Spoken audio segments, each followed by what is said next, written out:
Hello everyone, कैसे हैं आप सभी। मेरा नाम है वर्षा धीमान। आप सभी का स्वागत है आपके अपने परिवार वर्षा धीमान। तो गाइस, आप लोग इस समय से बोल रहे थे एग्जाम साइंस की क्लासेस लेकर आ जाइए। रियली सॉरी कि मैं लेट हूँ। जैसा आप लोग कोशिश करूंगी डेली बेसिस पर आप लोग के लिए कुछ एमसीक्यू सेशंस लेकर आते रहूं, सो दैट आप लोग टाइम टाइम करते रहें और अपनी प्रिपरेशन सके। और जो भी आप लोग को डाउट और क्वेरीज हैं वो लोग कमेंट पूछते रहे। ये क्लास आप सभी स्टूडेंट्स के लिए जो रेलवे एग्जाम के लिए प्रिपेयर कर रहे हैं, चाहे वो टेक्नीशियन के लिए चाहे वो आपका एएलपी के लिए, दोनों के लिए ही इम्पोर्टेंट है। ठीक है, तो क्लास को स्टार्ट करने से पहले आपके लिए एक बहुत ही सुंदर थॉट है, वो ये है कि opportunities do not happen, you create them. कभी भी कोई अवसर आपके सामने अपने आप ही नहीं आता है। आपको मेहनत करके या फिर आपको अपने अराउंड वो पॉजिटिव एनर्जी क्रिएट करनी पड़ती, जिसकी वजह से कोई अपॉर्चुनिटी आपको दिखे। अगर आप देखो, जब हम डिप्रेशन में होते हैं, जब हम लोग स्ट्रेस होते हैं, हम लोग ऐसे सैड सॉन्ग सुनते हैं और अपने आप सैड सैड होते जाते हैं, है ना। तो वहीं पर अगर हम उसी समय पर कोई स्पिरिचुअल थॉट सुने या फिर कोई ऐसा एनर्जेटिक सॉन्ग सुनेंगे तो एनर्जी बूस्ट हो जाती है।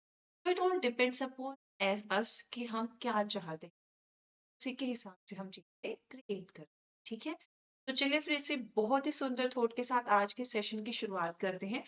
पहला क्वेश्चन आप सभी स्टूडेंट्स के सामने स्क्रीन पर है कि aluminium metal is extracted only by. देखो, बहुत ही इंपॉर्टेंट वर्ड है ये यहाँ पर जो मेंशन किया गया है कि एल्यूमिनियम मेटल को सिर्फ आप कैसे एक्सट्रैक्ट कर सकते हैं। तो बेटा, इस वर्ड पर एक तो आप,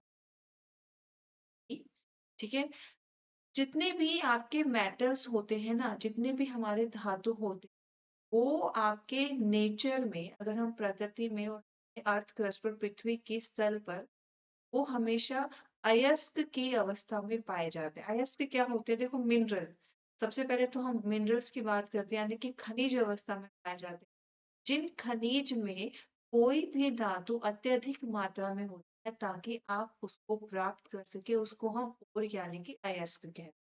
तो एल्यूमिनियम को प्राप्त करने का एकमात्र तरीका है, वो है इलेक्ट्रोलाइसिस, यानी कि किसी भी मेटल का ऑक्सीजन के साथ या फिर नेचर में मौजूद जो सब्सटेंसेस हैं उनके साथ जो बॉन्ड है, उसको ब्रेक करने के लिए, तोड़ने के लिए इलेक्ट्रिसिटी का इस्तेमाल करने से हम कहते हैं इलेक्ट्रोलाइसिस की प्रोसेस। ठीक है, सेकंड क्वेश्चन है, डायमंड की अगर मैं बात करूं तो डायमंड में हर एक जो आपका कार्बन एटम है, वो अ, कितने कार्बन एटम्स के साथ जुड़ा होता है। ठीक है, एक सेकंड,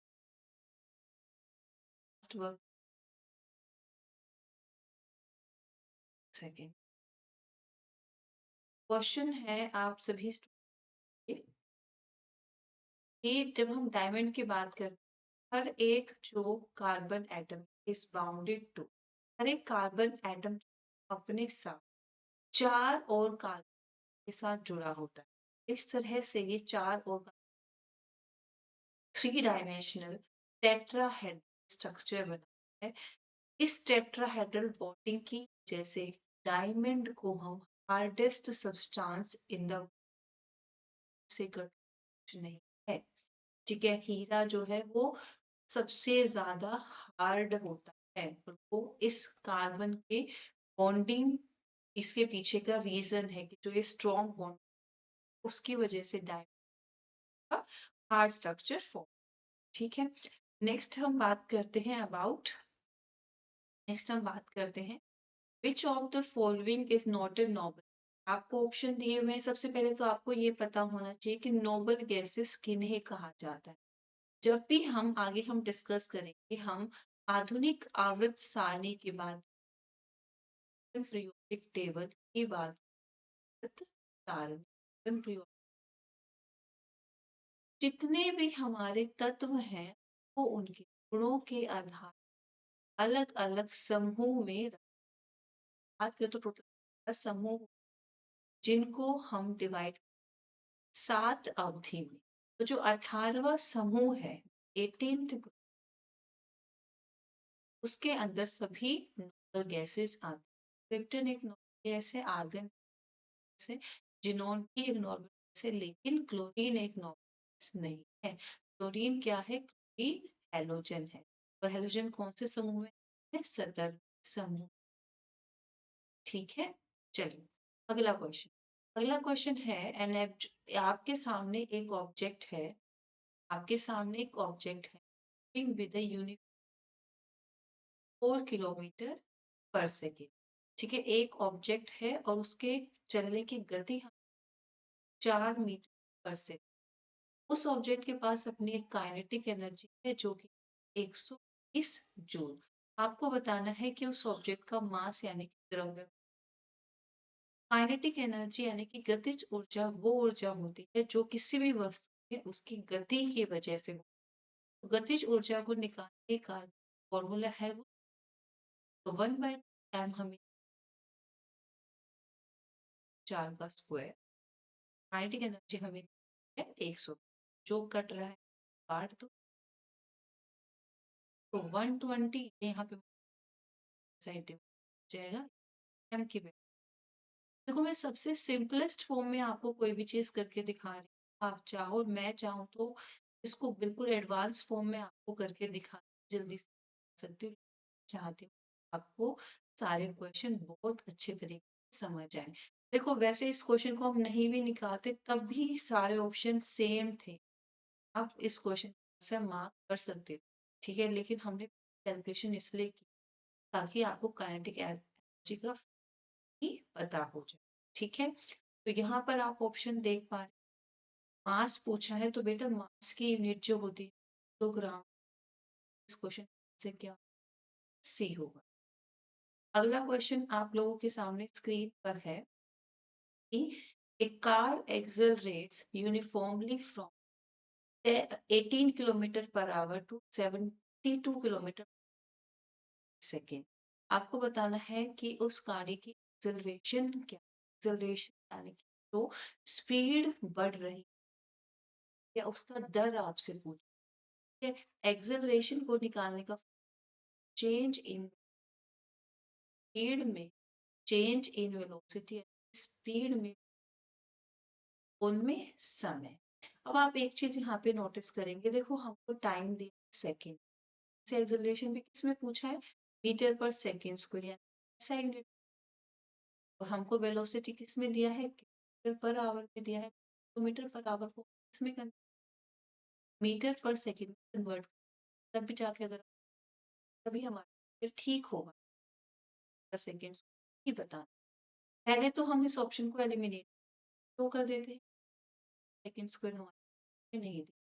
उसी प्रकार से हम इस ऑप्शन को एलिमिनेट मीटर सेकेंड स्क्वायर ले, हमारे पास दो, हमने इन दोनों ऑप्शन से बताना सही आंसर क्या हो। पहले तो मैं इनिशियल वेलोसिटी क्या है 18 किलोमीटर, तो यू को कन्वर्ट किलोमीटर 1 किलोमीटर और 1 घंटे में 3600 सेकेंड, तो से दो ये यहाँ पर 8 की जगह 1, यहाँ दो और यहाँ इनिशियल वेलोसिटी मेरी आ गई है 5 मीटर पर सेकेंड। फाइनल वेलोसिटी 72 ऊपर है 7 6 है 36, तो 2 जीरो से 2 जीरो कैंसिल, 36 7 36 की टेबल में 72 2, एक आपकी फाइनल वेलोसिटी क्या बनी? 20 मीटर पर सेकेंड। फॉर्मूले में वैल्यूज पुट करेंगे तो 20 माइनस 5 बटे, जब हमने तो 15 बटे में 5 हमारा 1 मीटर सेकेंड। इस सवाल का राइट आंसर आपका ये है। ठीक है, चलो नेक्स्ट क्वेश्चन आप सभी स्टूडेंट्स के लिए स्क्रीन पर है guys. A person clapped his hand near a, ठीक है, एक चट्टान के पास इसने अपने हाथ cliff and heard echo after 6 second. जैसे इसने ये साउंड क्लिफ से टकरा गई, फिर यहाँ से वो वापस आई, वहां पे उसको साउंड सुन। ठीक है, अब इको गूंज तो तभी सुनाई देगी ना जब वो साउंड जाके चट्टान से टकराएगी। The distance of the cliff from the person is, आपको कि ये चट्टान जो इस पर्सन से कितना, इस चट्टान इस पर्सन से डिस्टेंस बताना है, दूरी बताना। आपको वेलोसिटी की वैल्यू 6 सेकेंड। अब ऊपर देखो टाइम आप क्या है, टाइम क्या पता लगा इन्होंने, टाइम 6 सेकंड, एक साइड का टाइम कितना सेकंड। तो वेलोसिटी का फॉर्मूला डिस्टेंस पर यूनिट दिया, वेलोसिटी दे रखी है, टाइम से डिस्टेंस पूछा है, वेलोसिटी 340, टाइम 3 को देंगे तो 3 6 13, 3 3 9। इस क्वेश्चन का आंसर क्या है? अगला क्वेश्चन है सॉफ्ट ड्रिंक आप घरों में पीते हैं, कहते हैं। सवाल में पूछा गया कोल्ड ड्रिंक जैसे आप उसका ढक्कन ओपन करते हो तो एक बज साउंड से आते हैं, वो किस वजह से आते हैं? वो कार्बोनिक एसिड की वजह से आते हैं। इसलिए आप लोगों ने देखा हो जो आपकी books होती है उन पर भी लिखा होता है कार्बोनेटेड, क्योंकि उसके अंदर आप कार्बन डाइऑक्साइड प्रेशर करके फिल किया होता है, जिसकी वजह से वो एक साउंड आता है। ठीक है, नेक्स्ट क्वेश्चन है bending of light rays in dense medium is term. ठीक है, जब आपकी एक मीडियम से दूसरे में ट्रैवल करती है, ठीक है, हमारे जो भी प्रकार जब एक माध्यम से दूसरे माध्यम में जाती है, और आपका आंसर मीडियम सघन माध्यम आप कहते हैं टुवर्ड्स द नॉर्मल, जब लाइट टुवर्ड्स द नॉर्मल, इस फिनोमेना को कहा जाता है एब्रोवर्ट ऑफ। ठीक, अगला क्वेश्चन आप स्टूडेंट स्क्रीन ये है बच्चा, क्वेश्चन ये है एन ऑब्जेक्ट ट्रेवल्स 23 सेकेंड। तो आप बात, एक जो ऑब्जेक्ट है कितना डिस्टेंस ट्रेवल किया, 23 डिस्टेंस ट्रेवल, फिर उस ऑब्जेक्ट देन अनदर क्या किया, 15 मीटर डिस्टेंस ट्रेवल किया। आपसे पूछा गया है कि उसकी एवरेज स्पीड का औसत गति का फॉर्म, टोटल डिस्टेंस यानी कि उनमें स्कूल दूरी को 23 जमा में समय है 2, 5 प्लस 3 2 प्लस 1 क्या आएगा 7 6 मीटर। इस क्वेश्चन का आंसर होगा ए। ठीक है, आपसे अब स्पीड पूछिए, देखो आप सोचोगे कि बी हो सकता है, बी हो सकता है, लेकिन हमें ऐसा यूनिट चाहिए, स्पीड कैसे यूनिट क्या होती है, सेकेंड, इसलिए हमारा आंसर ए है। अगला क्वेश्चन है आपके सामने एक ऑब्जेक्ट दिया है, ऑब्जेक्ट का द्रव्यमान 10 किलो, किस स्पीड से किस गति से वो चल रही है, सेकेंड। आपसे पूछा गया है उस ऑब्जेक्ट की गतिज ऊर्जा बता, स्क्वायर। आपके लिए होमवर्क क्वेश्चन क्या है कि आप इस क्वेश्चन का आंसर कमेंट, आपको चैनल को सब्सक्राइब कर लेना है। देखो आप लोग के लिए डेली बेसिस पर ऐसे क्वेश्चंस आएंगे जो एग्जाम ओरिएंटेड, कि आपको भी पता है सिलेबस में साइंस का क्वेश्चन मेंशन किया, साइंस का ये भी। आपको मेरी क्लास कैसी लगी आप comment, thank you so much guys, take care and all.